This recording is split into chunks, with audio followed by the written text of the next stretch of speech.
그렇다면은 이렇게 십자가 구원의 한계를 우리가 이해하게 될 때에 이제 하나 해결하고 넘어가야 될 사실은, 그러면은 1차적으로 하나님이 주님을 보내신 목적은 십자가가 아니라면은 왜 십자가에 대한 그 많은 예언이 있느냐 성경에? 그렇습니다. 주님의 십자가에 관한 구약 성경의 예언이 많이 있는 것을 압니다. 이사야서 53장 혹은 신약에 와서도 주님 스스로 요한복음 3장 13절 이하에 예수님은 십자가에 돌아가실 것을 예언했습니다. 십자가에 돌아가실 것 예언되어 있단 말이에요. 그러나 중요한 것은 십자가에 돌아가실 것만 예언되어 있는 것이 아니고 반대로 십자가에 돌아가시지 않고 살아서 만왕의 왕을 이루고 이 모든 세계를 하나님의 영원한 천국으로 복귀하실 것도 예언을 해놓았다는 사실입니다. 이사야서 60장, 이사야서 9장 6절, 이사야서 11장 혹은 누가복음 1장 31절 이하 등의 신구약을 볼 같으면 이 땅에 주님이 오셔서 만왕의 왕으로서 지상 천국을 복귀하고 영원한 구원의 역사를 완결지으실 것도 예언해놨습니다. 하나님은 예수님 한 분을 보내주시는데 어찌하여 십자가의 길과 그 이외의 영광의 길 두 길이 예언되어 있느냐? 아까도 잠깐 말씀드렸지만 고린도전서 2장 8절에 이 지혜는 세대의 관원이 하나도 알지 못하였나니 만일 알았더라면 영광의 주를 십자가에 못 박지 아니하였을 것이라 그랬습니다. 주님은 본래 영광의 주라 그랬어요. 십자가의 주, 고난의 주가 아니고 영광의 주란 말이에요. 고난의 주가 아니고 영광의 주. 영광의 주도 예언이 되어 있단 말이에요. 그러면은 왜 한 분 주님을 보내신데 이렇게 양면의 예언을 하시는 거예요?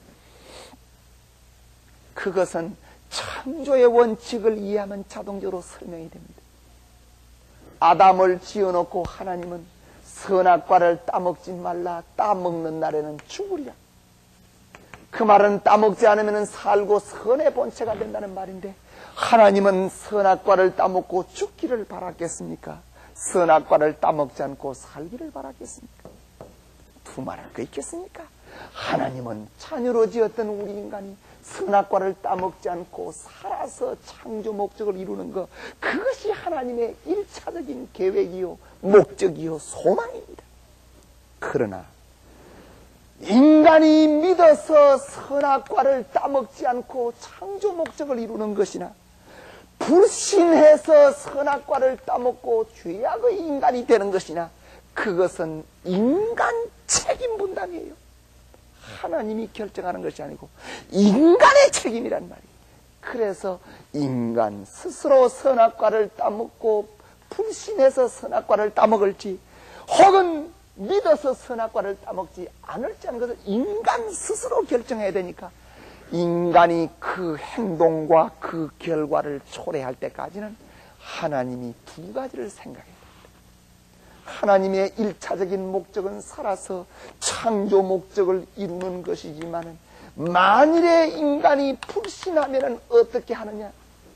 그래서 인간이 타락했을 경우에 하나님이 구원할 수밖에 없는 길도 2차적으로 예언을 해야 됩니다.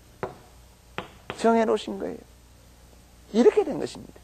마찬가지로 유대민족 앞에 주님을 보내주시는데 유대민족이 주님을 믿어야만 하나님의 뜻을 이룰 수 있고 유대민족이 주님의 발판이 되어야만 주님이 영광의 주님이 될 수 있고 하나님의 뜻을 이룰 수 있는 것입니다.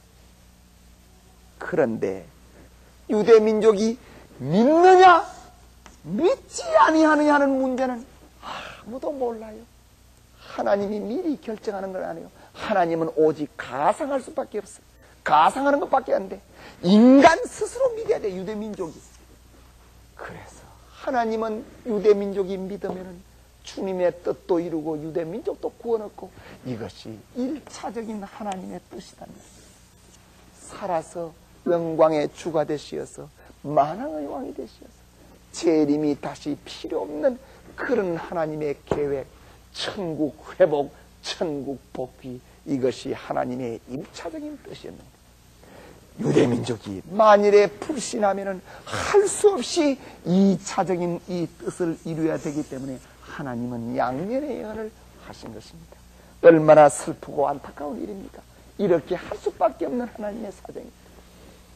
그런데 불행하게도 유대민족은 불신하여 2차적인 십자가의 예언을 이루고 말았다는 사실을 알아야 됩니다. 그렇다면 십자가의 문제를 놓고서 우리가 또 하나 해결해야 될 문제는 십자가를 가는 길이 하나님의 2차적인 뜻이요 1차적인 뜻은 십자가에 돌아가지 않게끔 영광의 주로 모시는 것이라면 왜 베드로가 십자가의 길을 가려고 하시는 주님 앞에 그리 마옵소서 하고 막았는데 예수님은 베드로를 보고 마태복음 16장 23절에 사탄아 내 뒤로 물러가라 그랬느냐? 왜 사탄이라 그랬느냐? 이것은 하나님의 섭리를 근심한 것이고 하나님의 섭리를 도와준 것인데 이걸 왜 사탄이라 그랬느냐? 이거는 십자가가 기정사실이라는 말이 아니겠느냐? 예, 이것을 바로 해결하기 전에 정반대의 구절을 하나 생각해 보겠습니다. 만일에 십자가가 하나님의 기정사실이요 이것이 하나님의 뜻이었다면 십자가의 길을 주님이 가실 수 있도록 촉매해주고 몰아냈던 장본인이 누구냐면 예수님의 제자 중에 하나인 가룟 유다입니다. 가룟 유다는 주님을 십자가에 팔았습니다. 그랬다면 가룟 유다는 하나님의 섭리를 도와준 자 아닙니까? 만일에 가룟 유다가 주님을 팔지 않았다면 주님은 어떻게 할 뻔했습니까? 그런 의미에서 도와줬다고 봐야 되겠습니까? 그랬다면 하나님이 십자가의 길을 가시는 주님이나 하나님이 가룟 유다의 가슴에 훈장이라도 하나 달아줘야 되지 않겠습니까? 그러나 누가복음 21장 볼 것 같으면 인자를 파는 자는 화가 있을지니 그는 차라리 나지 않은 것보다도 못하다. 인자를 파는 자는 화가 있을지니 그는 차라리 나지 않은 것보다도 못하다. 세상의 저주 중에 그 이상의 저주가 됐습니다. 예? 저주 중에 그 이상의 저주가 있냐 말이야. 이것은 두 구절이 지금 상반되지만은 저는 여태까지 밝힌 것은 주님이 영광의 주로 오셨기 때문에 영광의 주를 가장 가깝게 모셨던 가룟 유다가 그 주님을 팔았으니까 그 죄야말로 역사 이래 그 누구보다도 저주를 받아야 될 죄죠. 그건 당연하지. 그러나 베드로를 보고 십자가의 길을 막는 베드로를 보고 왜 주님은 사탄이라 그랬느냐? 사랑하는 수제자 베드로를 보고 사탄이라고 말씀하신 주님의 마음이 얼마나 아프시겠습니까? 이것은 베드로 개인만을 보고 하는 것도 아니고 전체 그 당시의 유대민족과 제자들 상황을 대표해서 한 말입니다. 보십시오. 주님이 십자가를 지실 때까지 과정이 어땠습니까? 얼마나 주님은 십자가의 길 말고 다른 길이 하실 수만 있었으면 하나님 앞에 호소하지 않았습니까? 될 수만 있으면 무슨 다른 길이 없겠습니까? 이렇게 하나님 앞에 절규했습니다. 그토록 주님이 노력하시다가 도저히 제자들의 믿음의 발판이었고 유대민족이 다 배반하고 거역하고 이길 밖에 없어. 그래서 마지막으로 결심을 하고 하나님이요 그러면 2차적인 길을 택하겠습니다 하고 가는 길 아닙니까? 이 길이 이제서 베드로가 나타나가지고 인간적인 사정을 가지고 주님 그리 마옵소서 그 말은 십자가 2차적인 구원의 길도 막는단 말이에요. 그 당시에 주님이 필요했던 것은 떡이나 얻어먹고 돌아다니고 병이나 났으면서 따라다니는 1000명 10,000명이 그리운 것이 아니에요. 유대민족을 놓고 하나님이 복귀 섭리를 해나가신 데서 주님을 대신하여 1000명 10,000명을 지도할 수 있는 지도자가 그리웠던 것입니다. 그러기 때문에 주님은 제자들에게 얼마나 많은 기대를 걸고 제자들에게 얼마나 많은 것을 소망으로 품고 있었겠습니까? 그런데도 그 제자들은 주님과 심정이 너무나도 거리가 멀었습니다. 아까 겟세마네 동산에서 예수님은 피눈물 흘리는 기도를 하시는데 졸고 있었다는 것으로도 증명이 되겠지만서도 많은 구절에 제자들의 생각과 주님의 생각은 너무나도 거리가 멀었다는 것을 알 수가 있습니다. 그런 의미에서 본다면 주님은 너희들이 유대민족이 설사 불신하고 나를 알아보지 못한다 할지라도 너희들이 기반을 닦고 믿을 수 있는 환경을 조성했더라면 좋았을 텐데 하는 발표는 못하셨지만 그 마음에 서운했던 마음이 얼마나 있었겠습니까? 그것은 주님 개인의 입장을 놓고 서운한 것이 아니라 이루어야 될 하나님의 뜻을 놓고 섭섭하고 서운했다는 것입니다. 그게 많았어요.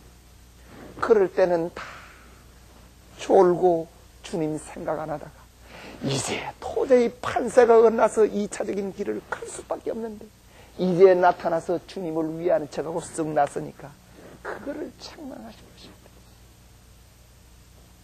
이런 점에서 우리는 십자가의 양면의 길과 십자가가 하나님의 1차적인 계획, 1차적인 뜻이 아니라는 명확한 사실을 알아야 됩니다. 지극히 안타까운 것은 기독교 역사가 2000년입니다.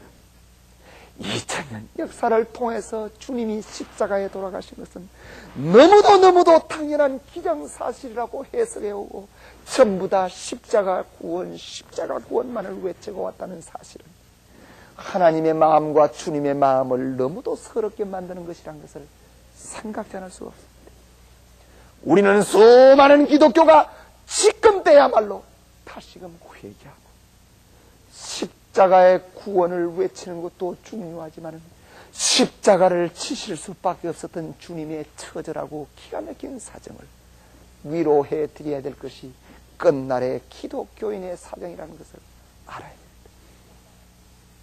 그렇다면 우리가 하나님의 전체적인 섭리를 놓고 해결하지 않으면 안 될 문제는 왜 하나님이 유대민족을 그토록 사랑하시고 그토록 준비를 하고 섭리를 하셨는데 왜 주님을 유대민족이 알아보고 믿을 수 있도록 준비를 안 했을까? 왜 하나님이 유대민족이 몰라볼 수 있도록 그런 자리에서 주님을 보내주셨을까? 하나님의 섭리가 왜 그렇게 안타까울까? 이런 의문을 가질 수 있습니다. 그렇습니다.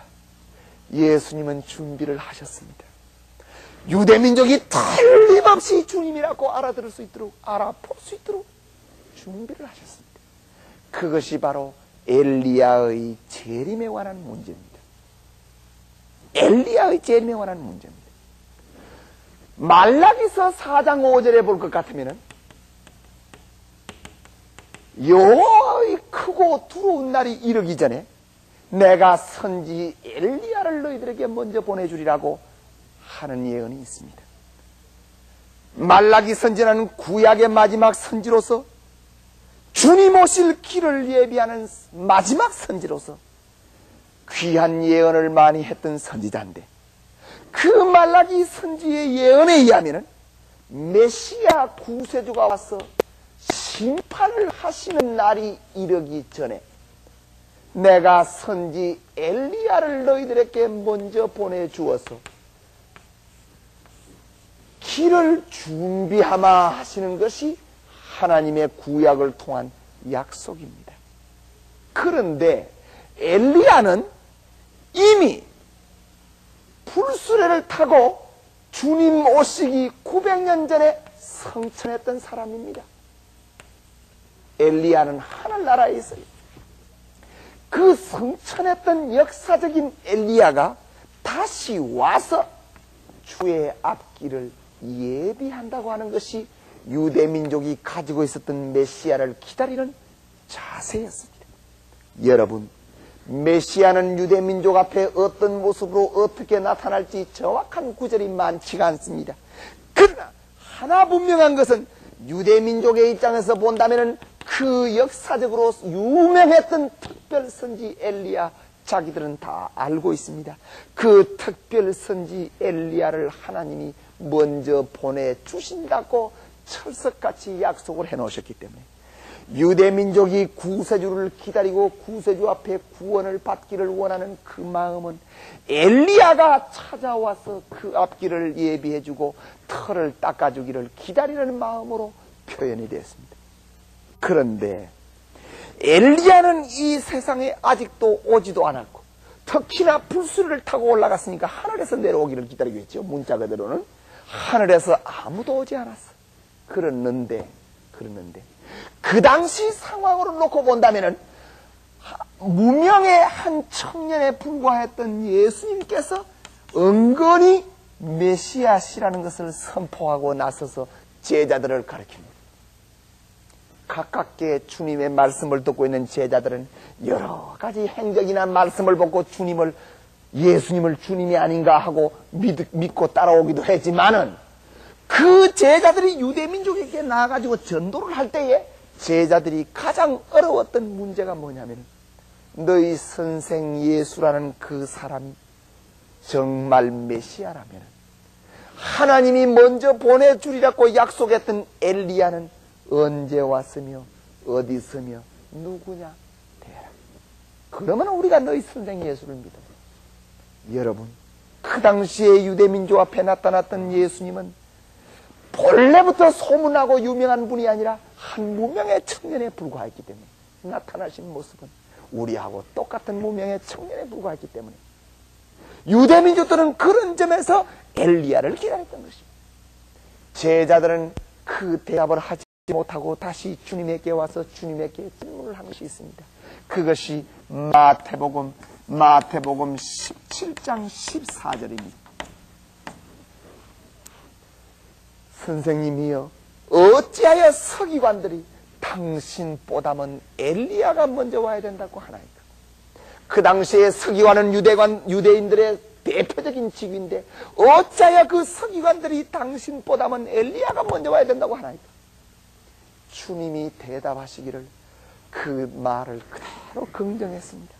과연 엘리야가 먼저 와서 모든 것을 회복하여 하리라. 과연 엘리야가 먼저 와서 모든 걸 회복하여 하리라. 엘리야가 이미 왔으되 세상이 그를 알지 못하고 임의로 대화했도다. 그제사 예수님의 제자들은 예수님이 말씀하시는 그 엘리야는 세례 요한인 줄을 깨닫더라 그랬습니다. 예수님께서는 세례 요한을 엘리야라 그랬습니다. 엘리야라 그랬습니다. 예수님의 말씀을 믿고 따라야 하는 제자들은 그 말씀대로 세례 요한이가 엘리야고 자기들의 스승인 메시아란 것을 알 수가 있지만, 일반 유대인들은 그걸 믿을 수가 없어요. 왜 그런고 하니 이미 세례 요한이는 자기가 엘리야 아니라 그랬습니다. 요한복음 1장 20절에 볼 것 같으면 세례 요한이가 하도 유명한 수도 생활을 하고 유명한 사람이라서 많은 유대인들이 가서 물어봤습니다. 당신이 구세주입니까? 구세주입니까까지 물어봤으니까 뭐 말할 거 없죠. 세례 요한이가 대답하기를 나는 구세주가 아닙니다. 그러면 당신은 엘리야입니까? 나는 엘리야 아닙니다. 이미 세례 요한이는 자기가 엘리야 아니라고 말했어요. 그러는데 나중에 나타나신 예수님이 그분을 엘리야라 그랬단 말이에요. 그러니까 극단적인 표현을 빌면은 메시아가 행차하시고 나타나기 위해서는 그 앞길을 예비하기 위하여 엘리야를 보내주신다는 것은 하나님의 뜻인데, 승리의 순서인데 엘리야가 없이 메시아 노릇을 하려니까 괜히 자기보다도 몇 개월 먼저 태어난 세례 요한, 훌륭한 그 세례 요한이를 엘리야라고 갖다 붙여서 자기가 메시아 되려고 생각했다. 극단적으로 이렇게까지도 생각할 수 있게끔 됐다는 것입니다. 여러분, 마태복음 11장 14절에 보면은 너희들이 절겨 믿을진대 오리한 엘리야가 바로 그 사람이라고 했습니다. 너희들이 절겨 믿을진대, 이게 무슨 말이에요? 너희들이 절겨 믿을진대 아무리 말을 해도 듣지를 않아요. 아무리 말을 해도 믿지를 않아요. 그래서 예수님이 정말 너희들이 진정으로 내 말을 믿겠거들라. 오리라 한 그 엘리야가 세례요한 그 사람인 줄 알아라. 엘리야 났다고 나를 믿지 말아라. 내 말을 믿겠거들라. 엘리야 그 사람 절겨 믿을진데 세례요한이가 엘리야. 예수님의 딱한 사정의 표현입니다. 여러분, 예수님의 설교 가운데 귀 있는 자는 들을지어다 그럽니다. 세상에 귀 없는 사람이 어떻게 들어요? 귀가 없는 사람이 어떻게 듣단 말이에요? 하도 안 들으니까 하나님의 말씀을 들을 귀를 가진 자는 들어라. 눈 있는 자는 보아라. 그 말이에요. 네. 얼마나 안타까운 사정이었습니까? 그러니까 일반 대중은 세례 요한을 엘리야로 안 믿었습니다. 그런데 유대인들도 어느 의미에는 예수님이 보통뿐이 아니다 하는 모습도 보았기 때문에 세례 요한을 믿을까? 주님을 믿을까? 엘리야의 문제를 놓고서 두 사람의 입장이 달라. 견해가 달라. 예수님은 세례 요한을 엘리야 그러고 세례 요한 자신은 아니 그러고, 이렇게 두 사람의 말이 서로 다를 때는 우리가 보통 어느 말을 믿습니까? 일반적으로 사람의 사람됨을 보고 믿습니다. 그래서 우리가 지금 요즘이라고 생각하지를 말고 2000년 전으로 거슬러 올라가서 그 당시에 유대 사람이라면 유대 사람의 눈에 비춰진 세례 요한과 유대 사람의 눈에 비춰진 주님의 모습을 비교해 봐야 되겠습니다. 진실로 많은 차이가 납니다. 특히 먼저 우리는 유대인의 눈에 비춰진 세례 요한의 모습을 한번 생각해 보겠습니다. 첫째로 세례 요한은 가문이 훌륭합니다. 대제사장 가문입니다. 태어날 때는 동네가 떠들썩했습니다. 잉태하기 전에도 수많은 제사장과 유대 장로들이 모여있는 지성소에, 앞에서 지성소에 그 아버지가 들어가서 백발노인이 하나님의 은사로서 아들을 낳는다고 계시를 받았습니다. 그래서 유대 많은 사람들이 이 아기가 장차 어떻게 될까 하고 순순 걸었습니다. 태어날 때부터. 그 다음에 태어나서 세례 요한에는 메뚜기와 석청잎밖에 먹지 않고 광야에서 유명한 수도의 생활을 했기 때문에 얼마나 유대 민족이 존경하고 바라봤습니까? 오죽하면 메시아냐까지 물어봤겠습니까? 이렇게 가문의 배경과 빛나는 수도 생활과 위대한 그들의 그 존경하는 마음들이 모여서 세례 요한이를 바라보는 유대인들은 지극히 높이 볼 수밖에 없었습니다. 그게 성경 전반의 사정입니다. 그러나 유대민족이 주님을 바라봤던 상황은 어땠습니까? 많은 거리가 있습니다. 우리는 크리스마스 때마다 동방박사 이야기를 하고 시몬 하나 이야기하고 양치는 목자 이야기를 합니다만서도 동방박사 예물 바치고 돌아가 버렸습니다. 양치는 목자 끝보고 와서 절하고 돌아가 버렸습니다. 시몬 하나 다 어디로 갔습니까? 하나님이 주님을 보내주실 때는 그 주님을 증거하게끔 그런 사람을 세웠는데 이 사람들이 의와 두려움 없이 종신토록 다 모아서 주님을 인생 동안 받들고 모셔야 됩니다. 다 가버렸습니다.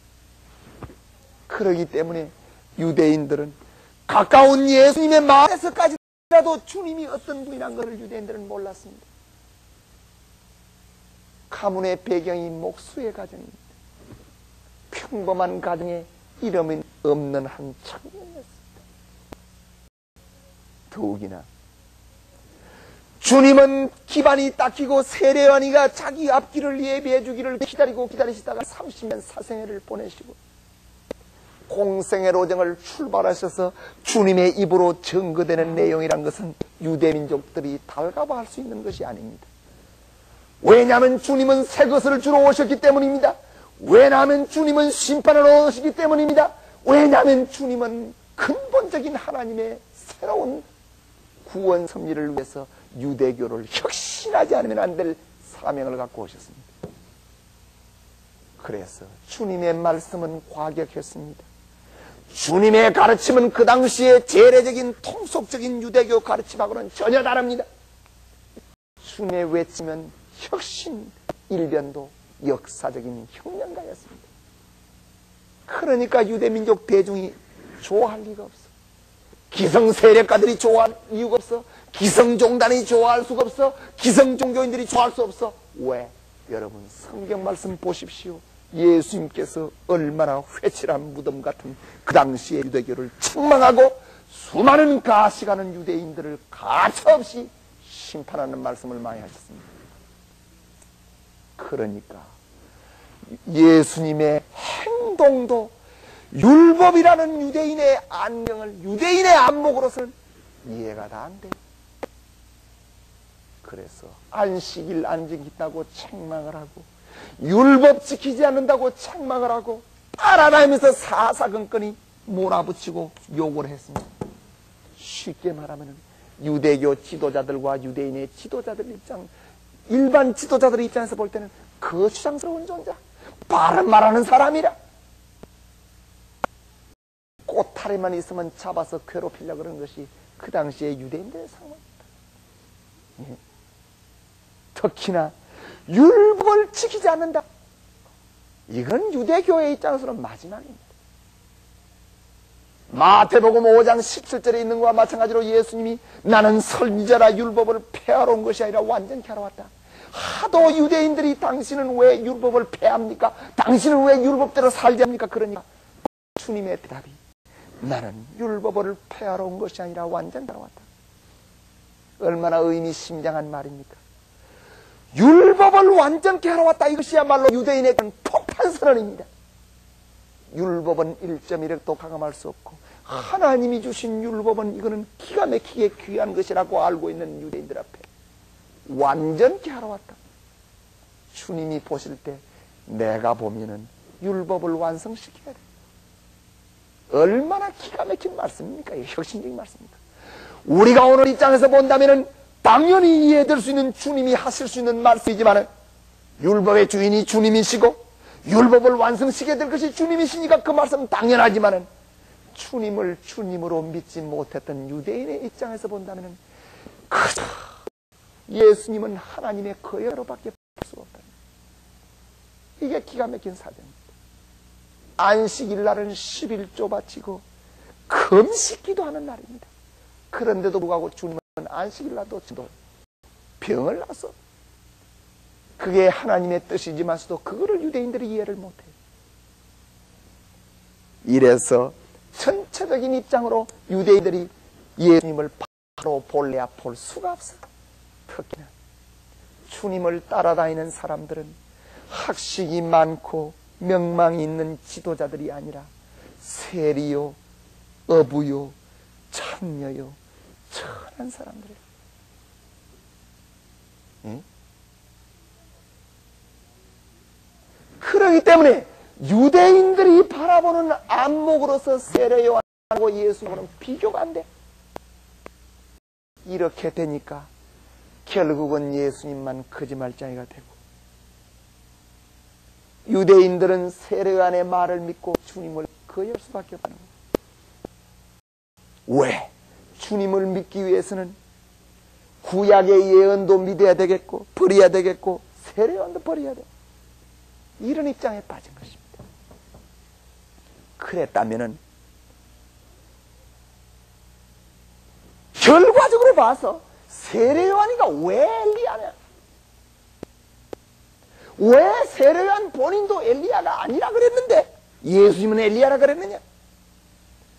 누가복음 1장 17절에 볼 것 같으면 세례 요한이는 엘리야의 심령과 지능을 가지고 왔습니다.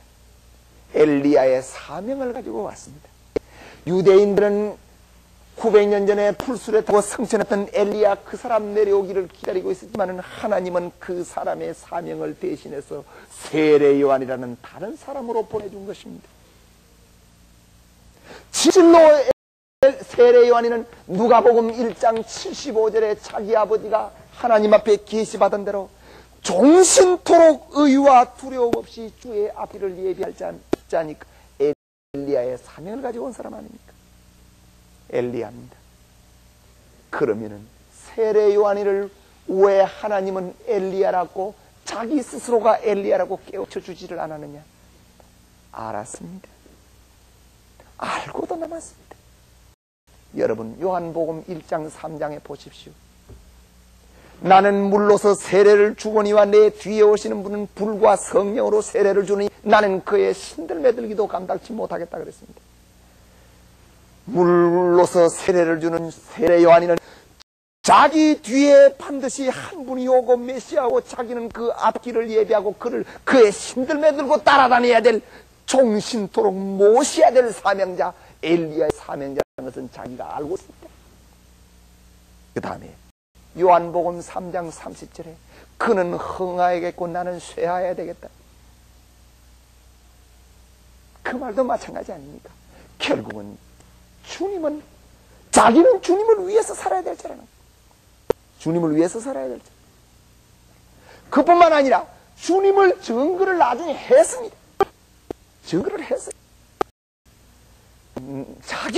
자기 지혜로서 자기가 어떤 사명이라는 걸 알아야 됩니다. 그거를 요한이가 다 못했다는 것입니다. 엘리야의 사명은 크게 나눠서 두 가지가 있는데 첫째는 메시아를 증거하는 사명입니다. 유대민족 앞에 세례 요한이는 요단강에서 세례를 베풀 때에 수많은 무리들이 몰려왔는데 그때 주님이 왔습니다. 어떻게 당신이 내 앞에 옵니까? 잠잠하고 행하라 그랬어요. 그때에 세례 요한이가 세례를 베푸니까 성령이 비둘기같이 임하면서 하나님 하늘로부터 음성이 있어서 이는 내 사랑하는 아들이라고 크게 증거를 했습니다. 만민 앞에서 세례 요한이가 예수님은 하나님의 아들이라는 것을 증거했습니다. 증거의 사명은 다 했습니다. 증거의 사명은 왜 합니까? 잘 모시고 잘 받들고 믿으라는 것입니다. 잘 모시고 잘 받들으라는 거예요. 그렇기 때문에 증거의 사명을 하고 난 다음에 둘째로 연속적으로 해야 될 것은 주님 의와 두려움 없이 종신토록 모셔야 될 것이 주님의 세례 요한의 사명입니다. 그렇습니다. 역사 이래 가장 위대하고 큰 훌륭한 사람이 세례 요한이라면 누구보다도 세례 요한이는 수제자가 되어야 되지 않습니까? 주님 앞에 수제자가 되어야 돼요. 수제자. 그런데 성경에는 보면 불행하게도 세례 요한이가 주님을 모셨던 기록은 한 구절도 없습니다. 모셨던 기록이 한 구절도 없습니다. 오히려 세례 요한이는 세례 요한대로 세례를 베풀고 다니고 주님은 주님으로 제자를 찾아다니니까 유대 민족의 믿음 혼란이 벌어졌어요. 누구를 더 믿어야 될지, 누구를 더 믿어야 될지. 그래서 세례 요한이는 불행하게 주님의 앞길을 예비한 자가 아니고 주님의 앞길에 부착밭을 만들고 장애 요소를 제시한 사람이 세례 요한이가 되고 만 것입니다. 그래서 주님은 살아생전에 바로 세례 요한을 심판했습니다.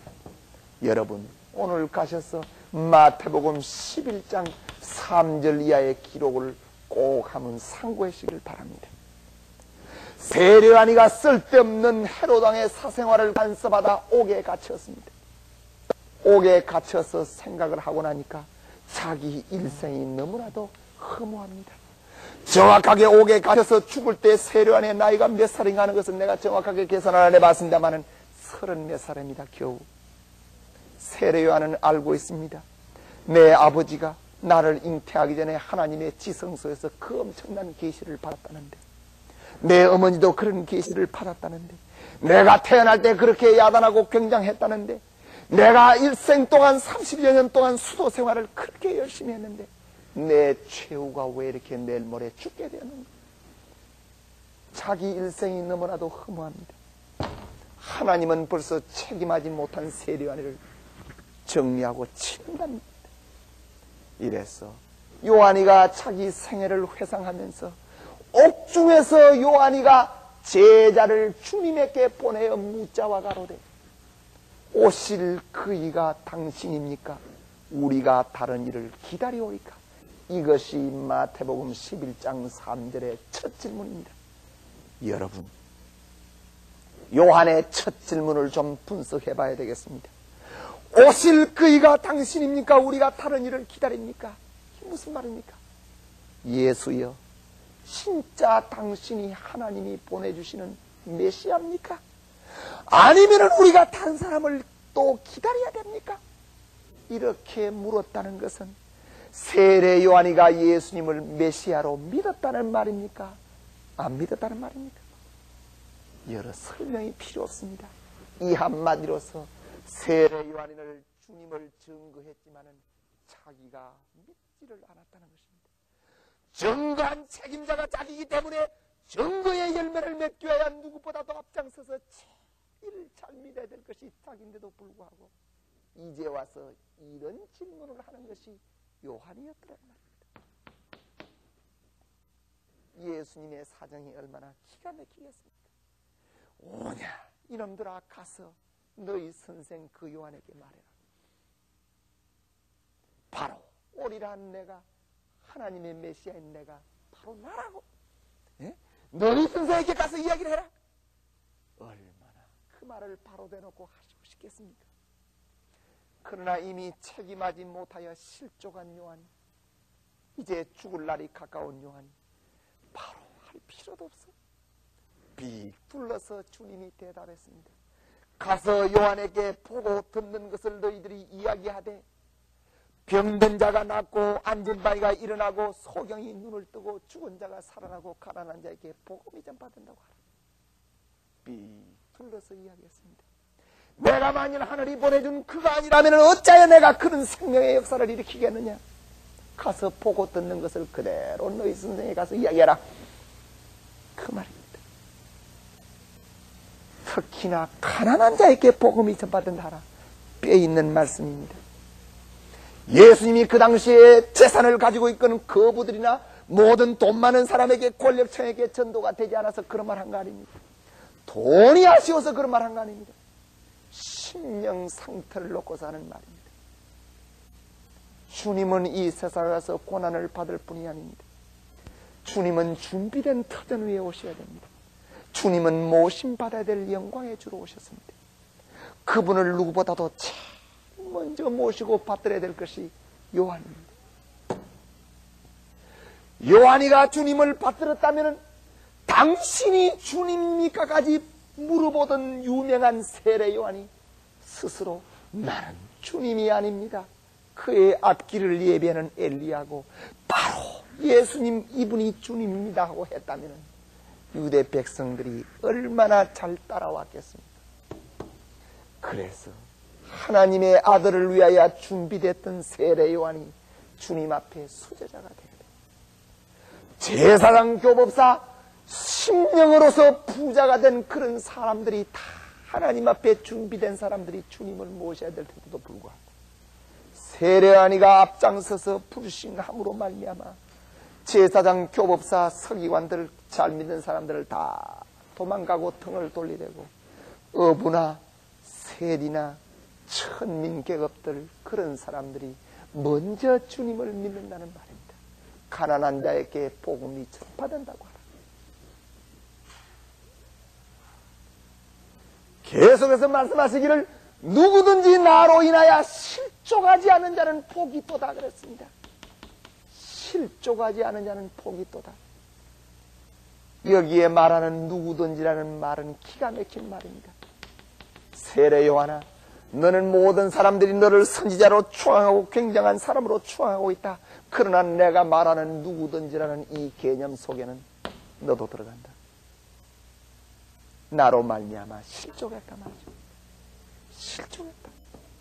그리고 세례 요한의 제자들이 도가고 난 다음에 그들이 떠나고 난 다음에 예수님은 자기 둘레에 둘러서 있는 무리를 바라보고 세례 요한에 대해서 이야기하되 그랬습니다. 마태복음 11장에 계속해서 너희들이 광야에 무엇을 보러 갔더냐? 바람에 날리는 갈대를 보러 갔더냐? 옷잘 입은 사람을 보러 갔더냐? 그랬습니다. 그 광야는 바로 요단강을 말합니다. 너희들이 광야에 왜 갔느냐? 세례 요한 너는 하나님의 아들을 증거하러 갔고 너희들은 그 증거의 음성을 듣고 보지 않았느냐? 너는 증거했고 너희들은 보았으면 그만이지 이제 와서 무슨 질문을 하느냐? 계속해서 마태복음 11장 11절입니다마는 이 세상 여인이 낳은 자 중에 세례 요한보다 큰 자가 일어남이 없도다. 그러나 천국에서는 지극히 작은 자도 세례 요한보다 크리라 그랬습니다. 기가 막힌 말입니다. 이 세상 여인이 낳은 자 중에 요한보다 큰 자가 일어남이 없도다. 어떤 선지자, 어떤 믿음의 인물을 막론하고 다 여인의 몸을 통해서 태어났습니다. 여인이 낳은 자 중에 세례 요한보다 큰 자가 없다. 세례 요한이는 여인이 낳은 자 중에 최고의 사람이다. 왜? 하나님이 여인이 낳은 자 중에 최고의 사람으로 요한이를 보냈느냐. 수많은 선지자들은 다 역사적인 거리를 두고 오실 주님을 증거하고 그 앞길을 예비했습니다. 그러나 주님 면전에 나타나서 주님을 직접으로 모시고 받들어야 될 요한이니까 하나님은 그 준비로 지극히 귀하고 큰 자를 예정한 것입니다. 그런 거 아니겠습니까?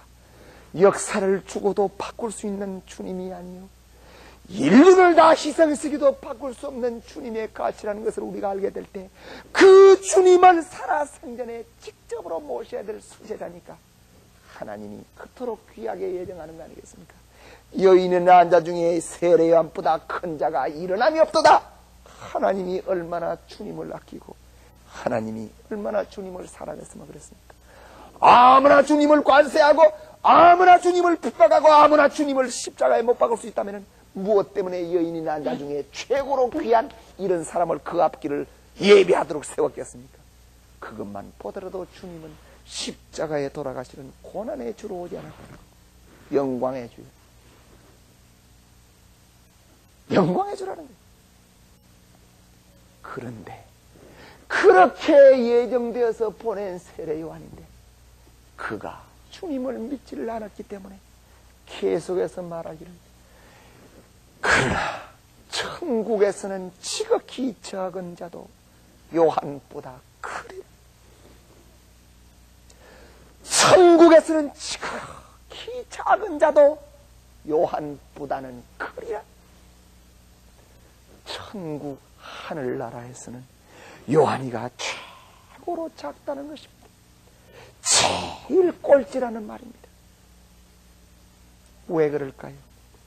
수많은 선지자, 수많은 믿음의 인물들이 천상에서 땅에 주님 오셨다고 할렐루야 춤추고 있습니다. 할렐루야 주님을 모시고 있습니다. 그런데 땅에서 모셔야 될 중차대한 책임을 갖고 있는 수제자 되어야 될 세례 요한이가 주님을 모시지 못하고 엉뚱한 길을 가고 있다는 거예요. 모시지 못했으니까 천국에 가면 얼마나 하나님과 주님 앞에 부끄럽겠습니까? 천국에 좋은 자리가 아니라 지극히 끝에 마지막 자리에 간다는 거예요. 예수님이 살아생전에 요한을 심판하고 갔습니다. 그런데도 불구하고 웃지 못할 사실, 오늘날까지 기독교의 수많은 목사들과 신학에서 천국에서 주님 다음 자리에 세례 요한이가 앉았다고 알고 있습니다. 그렇게 가르치고 있습니다. 기가 막힌 사실입니다. 기가 막힌 사실입니다. 예수님은 계속해서 말씀을 하셨습니다. 지혜는 그 행하는 너희 나야 옳다함을 얻으리라. 요한아, 네가 그토록 지혜 많다 그러지만 너는 행함이 없어. 이미 옳다함을, 의롭다함을 입지를 못했다는 말이에요. 그래서 결론적으로 말씀을 드리면 하나님은 귀하고 귀한 주님을 보내시기 위해서 세례 요한을 예정을 했습니다. 세례 요한 가정을 준비하고 세례 요한을 준비해서 역사적으로 유대 민족들이 다 그 요한 가정과 요한이를 따르게 돼 있고, 요한이가 주님을 모시면 유대 민족들은 자동적으로 주님을 모셔서 영광의 주님으로 모시고 받들 수 있도록 하나님은 준비를 하시고 기대를 쌓으셨는데, 바로 그 최고 책임자인 요한이가 실수함으로 말미암아 이런 결과가 초래됐습니다. 요한이가 왜 그랬을까요? 여러분, 요한이하고 주님하고는 인간적으로 계산을 대면 외척으로 집안이 됩니다. 요한이가 주님보다도 6개월 먼저 난 외척으로 형입니다. 그러니까 세례 요한의 입장에서 본다면 예수님을 빤히 알거든요. 자기는 유명한 가문에서 태어났고 일생 동안 수도에 생활을 했는데 예수님은 수도에 온 적이 없어. 많은 유대인들이 예수님의 수도의 실적이 없고 수도의 내용이 없다고 안 믿으려고 그런단 말이에요. 보십시오. 주님이 수도에서 주님이 되겠습니까? 하나님이 세우시니까 주님이죠. 하나님이 주님으로 보냈으니까 주님이죠. 그런데 유대인들은 그렇게 봤거든요. 세례 요한의 인간적인 자만과 교만이 주님을 몰라봤습니다. 처음에는 주님을 과시하지 않았어요. 세례받으러 올 때 어떻게 내인데 오십니까? 성령의 충만함을 받아서 하나님의 입과 하나님의 영으로는 주님을 증거해서 그래 놓고 돌아가서 인간적으로 생각을 하니까 그가 내가 빠니하는 외적으로 동생인데 그가 주님이 될 수 있을까? 하나님의 계시를 소홀히 생각을 소중한 자기 책임을 못한 것이 요한의 실수입니다. 요한의 실수입니다. 그래서 요한의 실수는 역사적인 실수가 되고 주님의 가는 길을 고난의 길로 만들어버린 것입니다. 이것이 십자가의 사정입니다. 그래서 주님이 다시 오시겠다고 말씀하신 것입니다.